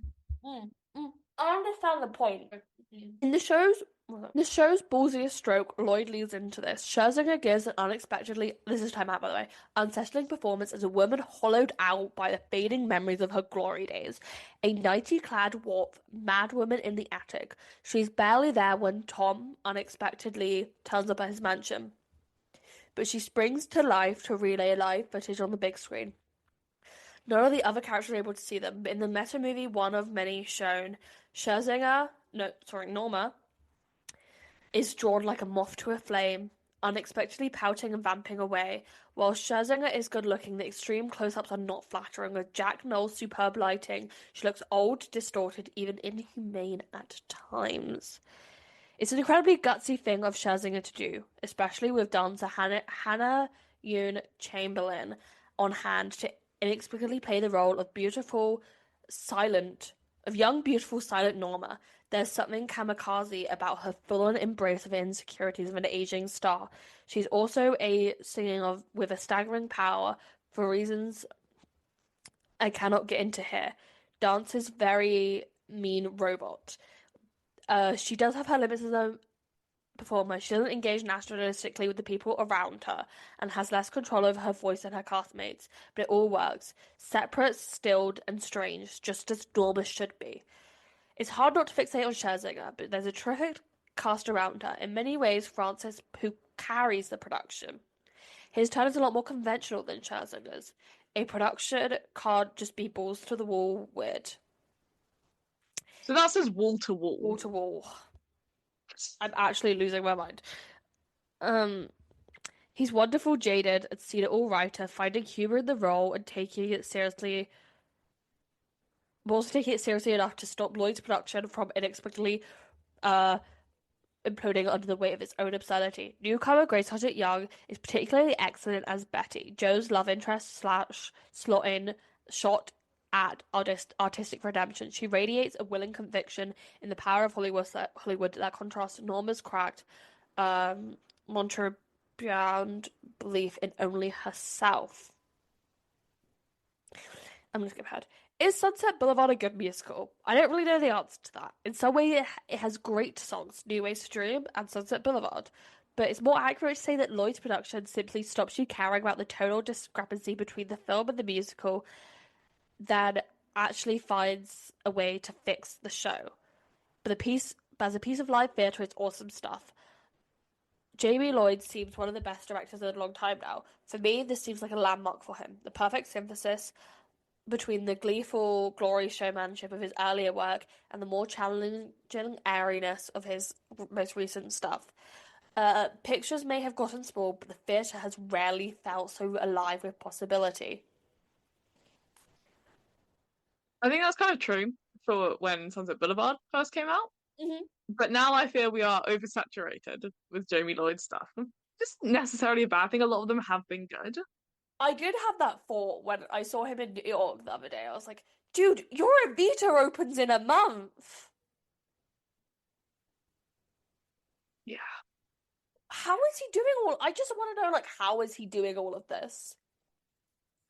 Because every time I see him, he's in New York for Sunset Boulevard. I'm like, dude, you have a whole ass West End production opening. Huh? He's doing Tony promotion. He is. He genuinely is. That's what he's doing. Yeah. It would get nominated for 11 Olivier Awards, including winning Best Musical, Best Musical Revival, sorry. They would probably give it a Best Musical if they could have. Best Actress, Best Actor, and Best Director. It was they did a live album recorded on, canonically, Joe Gillis's birthday. Yeah. It will transfer to Broadway in 2024. Glenn Close really wants to do a movie of this 2024 edition. Fair enough. In the playbill for this production, currently on Broadway, there would be a note that reads, "The producers gratefully acknowledge the role of Amy Powers in the lyrics and development of Sunset Boulevard. Powers saying that she eyed her own swimming pool. The tile over there, the one that needs to be replaced. I could say that is the Andrew Lloyd Webber memorial tile. However, Powers is grateful. She attributes it to her growth as a lyricist, to her brief partnership with Lloyd Webber, the opportunity to witness his pop instinct firsthand. She became a pop writer. She became an inept pop writer. I credit that to Andrew. The challenge and the earlier course of my life of a great way. It changed the course of my life in a great way, sorry. Powers went on to write songs for television, including the title song for the film We Are Kings, and songs for the animated Barbie movies. Take that, Andy! I would like to see you try. She was not invited to the opening night of the original Broadway production, but would for the revival, saying, "It's stunning. There's finally an appropriate postmodern way of looking at what was essentially an opera. It's this melodramatic. I thought it was terrific and plenty electrifying." Though she had the opportunity, Powers did not feel compelled to say hello to Lloyd Webber. "I could have," she admits, but it's water under a very long bridge. The reviews for the Broadway production. Vulture by Sarah Holden would say, despite their divergent aesthetics, both director and composer are odds, are Lloyds in search of their effects. They want an audience breathing hard, and they trust the feeling will follow. Thinking hard is a distant third priority. Scherzinger is ravenous.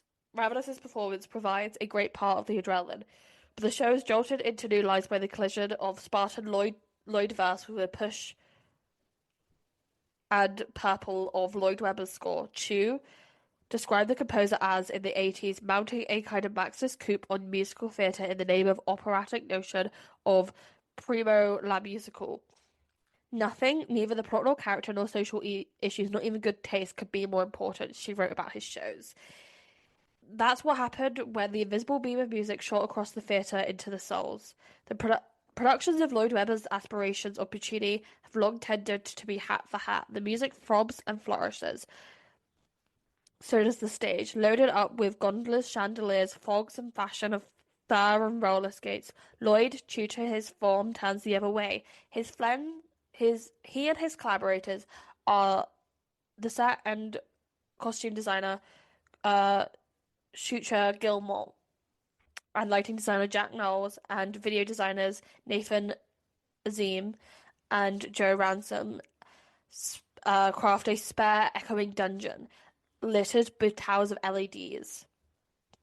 Inside Gilmore's vast, distinctive empty box, Knowles, Azim, and Ransom incredible work in it as itself high liquid, high octane scenery. They've kept little but the fog. They leave everything else, the lavish instructors, to the orchestra playing themselves to high contrast, noting to Billy Wilder's non-spell noir, glamoring dresses the ensemble in Gilmore, dresses the ensemble in black and white, but nothing but clothes. The most part are casual hip streetwear, a style that doesn't quite land as powerfully as the monochromatic palette. Z and Ransom use camera feed light rigs manipulated by actors to fill a massive moving wall panel on the back set and float ominously above it. With lurid close-ups, perhaps you felt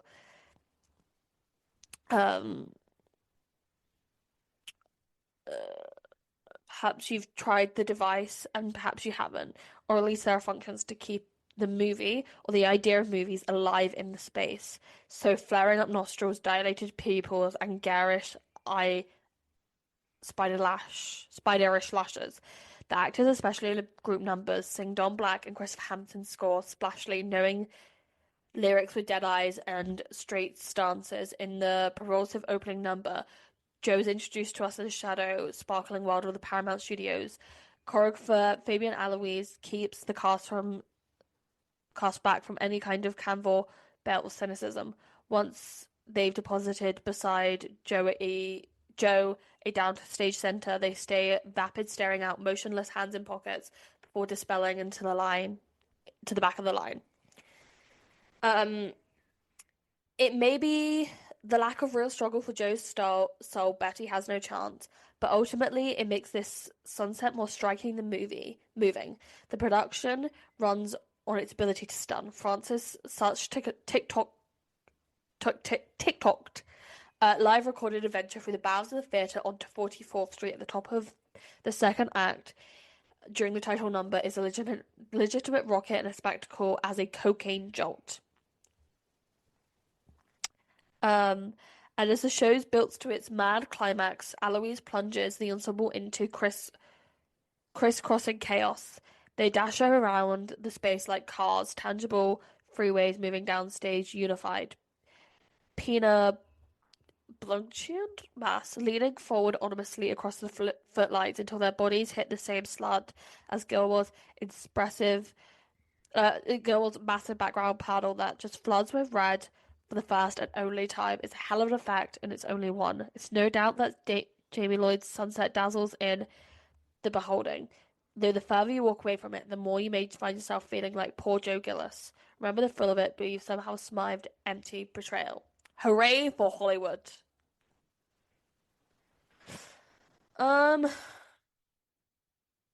Synopsis time. Oh, haunted by her memories and dreams, movie star Norma Desmond yearns to return to the big screen. A struggling screenwriter who can't sell her scripts to the Hollywood studios may be her only hope until their dangerous and captivating relationship leads to disaster. Drenched in champagne and cynicism, Sunset Boulevard focuses the lens on the ambitions and frustrations of its characters and puts their intoxicating need for fame and adoration in stark close-up. Yeah, that's a 2024 one, Yeah. hence the close-up. Yeah. Where do we want to start with Sunset? I think we've said everything that we've thought about it. Mm, Like, I think it's good. I think the Jamie Lloyd production is a very interesting production, and I think it was far more incredible when it first opened. Now there have just been so many Jamie Lloyd productions that, yeah. like, Sunset's just doing what it's always done. In its Jamie Lloyd production. But I Mm, think just fundamentally, Sunset works the best for this like stripped back style. yeah. I mean, I know it was the trend of the time to do everything massive Yeah, and do everything as big as it possibly can be. But the movie is very suspenseful and kind of sparse. And yes, Norma's mansion is crazy. But like, I don't know, I just wonder if this so like I think to a point this radical people call it radical because it has no staircase, it has no monkey, it has no turban, it has none of the trimmings of Sunset Boulevard we're used to in any sense. But it kind of understands the point a lot more yeah, of this is a cautionary tale about Hollywood and how it eats its prey alive and how no one's can escape it. yeah. Because you see like Joe's slow descent into cynicism, and even from the beginning, um, like the first time Norma speaks, at least on the recording which was recorded live, there is like this real sense of fear and power to the voice. Mm, And like you are supposed to be scared of her because the rest of the world is, and almost like she's this recluse and you don't really know what's going on with her. And I don't say it, but Andy did a good job with those reorchestrations. yeah. It really adds to the effect.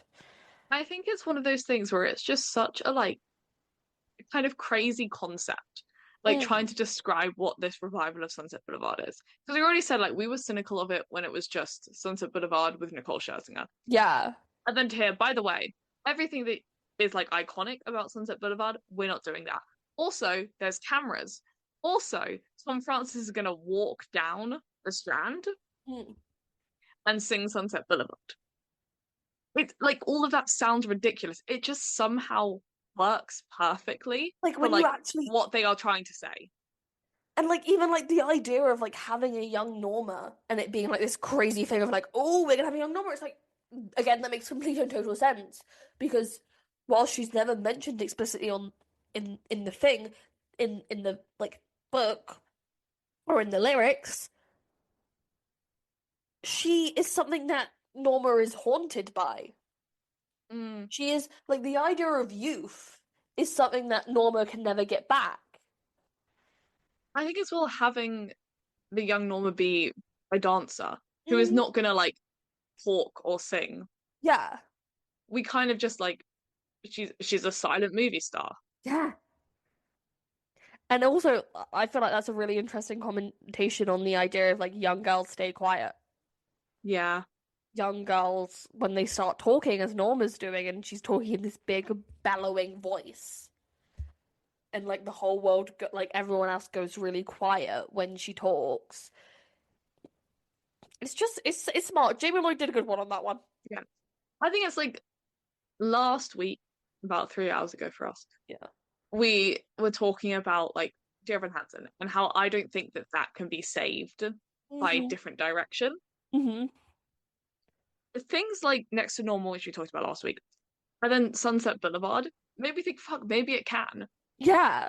Because if you can just radically change it so much, Mm-hmm. even by just taking away the set entirely, Like, Yeah. would I like Dear Evan Hansen more if they just gave it like a fully functional set? Like, think House for Yeah. Next to Normal.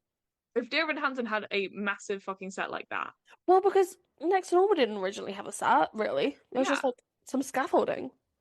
yeah. If Dear Evan Hansen had like a massive set, would I like it more? Would it like Mm-mm. change how I viewed it because the staging would be different? Yeah. And also the concept of even, sorry, I'm back to Dear Evan Hansen. We recorded it on the same day that we're doing this one, so it's Yeah, still in my yeah. head. So it's in the head. But like with how Sunset Boulevard comes across different because there isn't a set. Yes. Like a lot, I'm into it now. I'm looking in again. Like with the original productions of Sunset Boulevard, Mhm. Norma going around talking about how like famous she was and how successful she was, we Yeah. can back up because she's living in this opulent mansion. She's got this massive fucking staircase. She's got this massive fucking staircase. She's got this old car that the studios are after because they can't find it anymore and it doesn't get made because it's so luxurious. Yeah, she's got like all of these like beautiful designer clothes. She's Yeah. got a fucking pet monkey.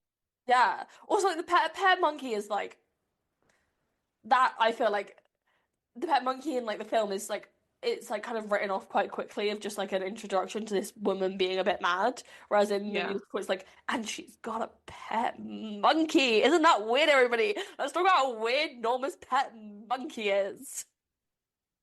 But like we're watching this and we're like, okay, yes, she was successful. Yeah, But it also like, yes, she's successful, but also you're watching, you're like, she's a little bit crazy. yeah. Like with all of this, it seems a bit much. hmm Because also, when is Sunset Boulevard set? I'm trying to think. 1950. And I really enjoy the fact that Jamie Lloyd's like, we're not going to tell you what year it is. We're going to say Mm, it's 1950, but I don't think you're going to believe it's 1950. yeah, We're going to have Norma use a MacBook. but it's 1950. But it's 1950, I promise.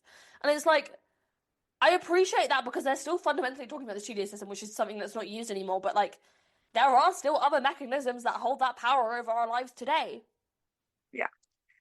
Because I think like 1950s, you're looking at it and everything is becoming more practical. Yes. Like if you look at the kind of new styles and appliances around that time, hmm things becoming more practical because like Well, women are kind of entering the workforce. you want to know what's so interesting about the inclusion of Hedy Lamarr? Mm, She created the Wi-Fi. yeah. But like it's kind of you get that Norma was successful, but you also get that she has become a little bit outdated. Yeah, she's out of Not fashion. necessarily because her as a person has grown outdated, but just the style of who she is. The She's world has cling. the You very world much has get she is her by. clinging on to the past. Yeah, the world has passed her by, and she doesn't know how to cope with that.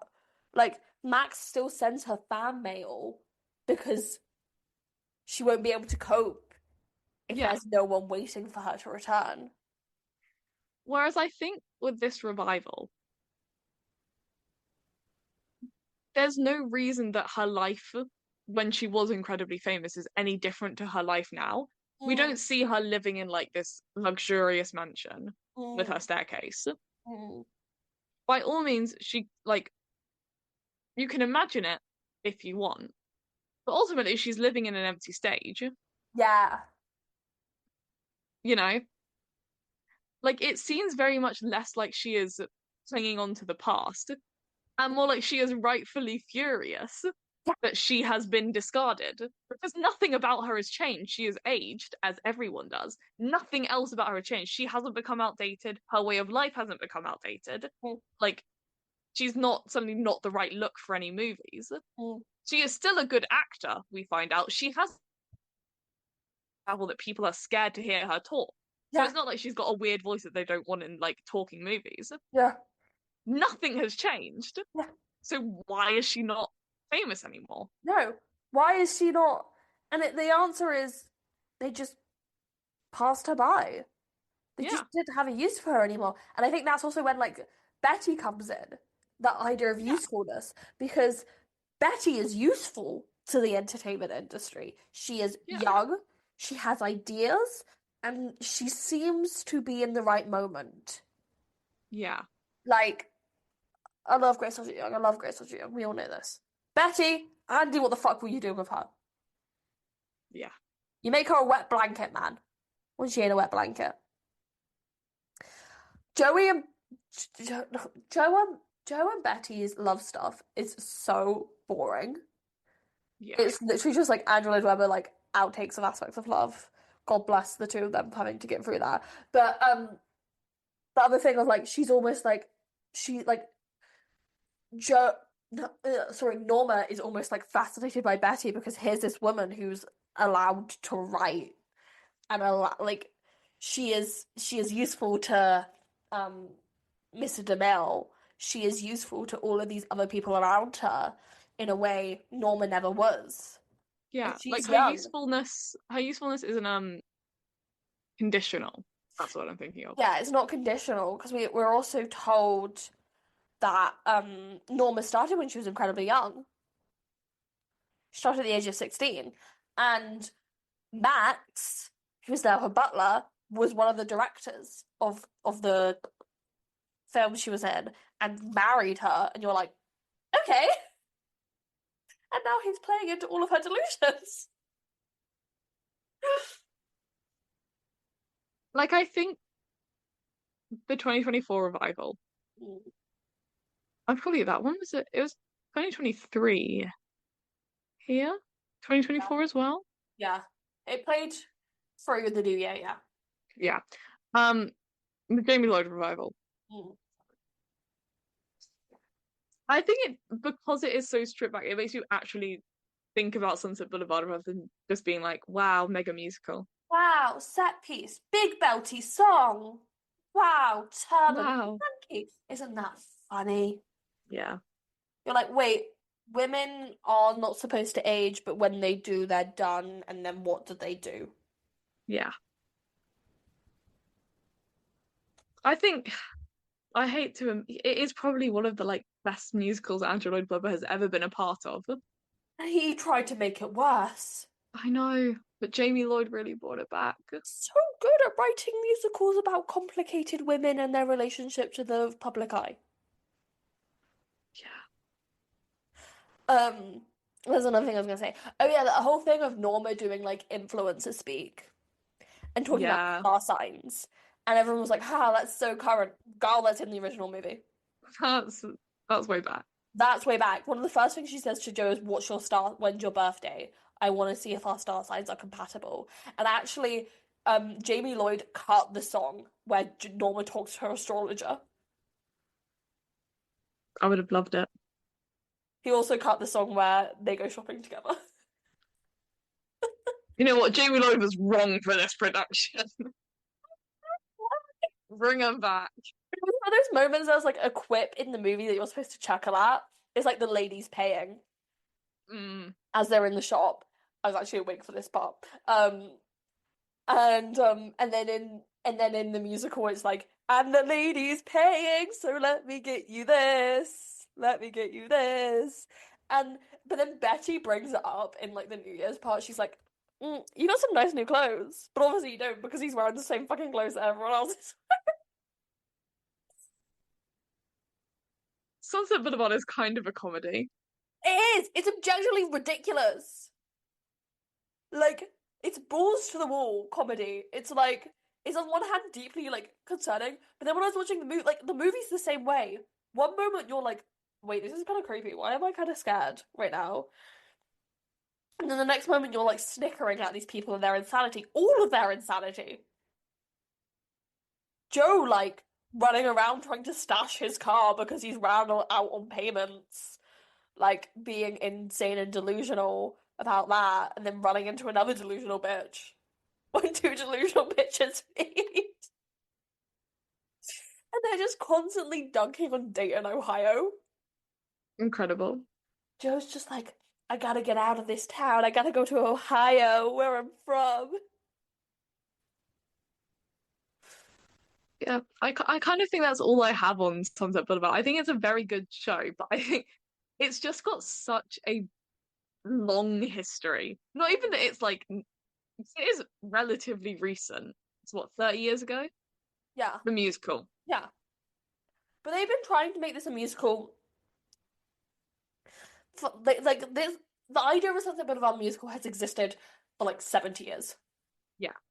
But even like I'm not talking about the actual length of its history, just like everything that has happened with it. Like Hmm. who wanted to produce it initially, who was like cast, everything with Patti LuPone and Andrew Lloyd Webber, Yeah, the revivals, the failures of past revivals, yeah, all of that. Everything you could possibly say about Sunset Boulevard has been said. yeah. I've got nothing else in me. It's like, I think it's oh, good. I think it has previously had downsides where like the story hasn't flowed or the actors haven't been quite right, whatever you want to blame the failures on. hmm. It's had its like faults. I think this new production is not perfect, but it's incredibly good. Yeah. But everyone has already said all of that. And it does what it does what it can with the material. Yeah. And it finds a way to scare us in the same way it did in the 50s. Yeah, like I think the story's timeless. Yeah. And I think finding a new way to like produce it so that it actually resonates with like a 2023, 24 audience Mm-mm. is a very good thing that Jamie Lloyd has done. Smart move, Jamie. But everyone's already said that. Like we're kind of out of things to say on Sunset Boulevard. It's goofy. It's ridiculous. Andy, you ain't seen heaven. You know? I I did appreciate when Americans were like, "Where's where's Tom Francis gonna walk? He can't do it in New York. It's too busy." Bitch, he was what prancing up and down the Strand. Do you not think London's busy? Do you not think the Strand in an evening, even on a Saturday? Yeah. Do you not think it's one of the top worst places to be in London? Come on now. Come on now. Um, no, I mean, I found this really interesting piece, almost like talking about this, talking about more in the context of the movie, about how like we are all Norma Desmond now. We are all in search of that next thing of fame and almost the like the advent of plastic surgery to keep us young, to keep Yeah. us looking good has kind of fed Actually, illusion. this is gonna be kind of a weird one, maybe. Yeah, yeah, I think you can really see like why this production Sunset Boulevard was very impactful yeah. in like the success of the Barbie movie. Yes. Because that's a very, very similar theme. Hmm. Yeah. Um, Also, the like, Barbie one's slightly more broad in also what like it's talking about in relation to women, but literally the substance. yeah, we talked about the substance We talked about the already. substance already, but you know what I mean by like that coming out the same time that it was premiering, that it was going to Broadway is like Yeah, insane. you can kind of see that it's a growing awareness of this problem, which is really good. Hmm. But And you everyone being know, like, she's we're too not young. fixing it, are we? No, we're not fixing it. And everyone's like, Nicole Scherzinger is not like she's too young to play Norma Desmond. Unfortunately, she's No, not. she's No, not. she's not. No, she's not. She's actually right on the age. Right on the She's age. actually, perfect for Norma Desmond because she does not deserve to be called washed up, and yet No, she she is. doesn't deserve to be called old. People in the musical, every time they keep being like, oh my God, that's Norma Desmond. Her, like, gawking at her. Yeah. And it's like, guys, do you not realize that's the way we treat female celebrities? I'm deeply fascinated by this and like female celebrities just kind of like being forgotten and like downcast. That's why I cried when Lana Del Rey started singing Tunnel Under Ocean Boulevard live. I think this is the thing, is I think as like a fan, I can like enjoy Sunset Boulevard, Mhm. but that's kind of it. Like I think it's good. From an academic point of view, I'm gonna do my master's on Sunset Boulevard. See, I am Like deeply I think I could say fascinated. a lot about it. I am deeply fascinated by our response to women's aging in like the media at the moment, Yeah. and like how we kind of seem unwilling to let people grow up sometimes Yeah. and let people age on and move on, and if they're not moving on fast enough or if they're not doing stuff close, like because one of the, I mean Charlie XCX, one of the criticisms I see held at Harold, and I do spend a lot of time on Twitter at the Hell's Light, so but one of the criticisms I see held at Harold is like, what, she's like 35 and she's singing about partying. It's like, huh? Do you think the second you don't you turn 30, you go, all right. never gonna have fun again at a party in my life. I know I really enjoy them, but I'm too old now. Bro, that's not how that works. When people grow up, like when people get older, they don't just stop being themselves. Yeah. And I mean, Norma does eventually descend into madness, but I think that's just the realization that the world's part that like she can't do anything to get back to where she was because the world won't let her. I don't know. I think it's really sad, and yeah, I love it. I love it. Also, like guys, you know Rachel Tucker did it on the West End as like the Tuesday Night Norma or whatever. Rachel Tucker's like 43. Like, come on now. Women get called washed up at any age. Um, Yeah. anyway. Glenn Close talked about doing a movie version in 2025, part one. They announced they would be closing on July 30th, 2025, extending the booking period by 6 weeks. They would then be nominated for 7 Tony Awards. Glenn Close then went into press and said that she really wanted to do a movie of it like 2 weeks ago. Icon. Now, let me just say, what do should we show what we're doing next week? Yeah. We're doing Gypsy because we came up with a really funny joke to do Sunset and Gypsy the 2 weeks leading up to the Tony Awards. um, do I share what I think's gonna win? Revival and actress now or at the end of our next week's episode? End of next week, surely. Okay, okay. Because it also might change between then and then. I don't think it will because it's kind of been the same since the nominations came out. Um, but anyway, thanks for listening. See you guys next week for Gypsy. And yeah, follow us on social media. Yeah. Bye bye.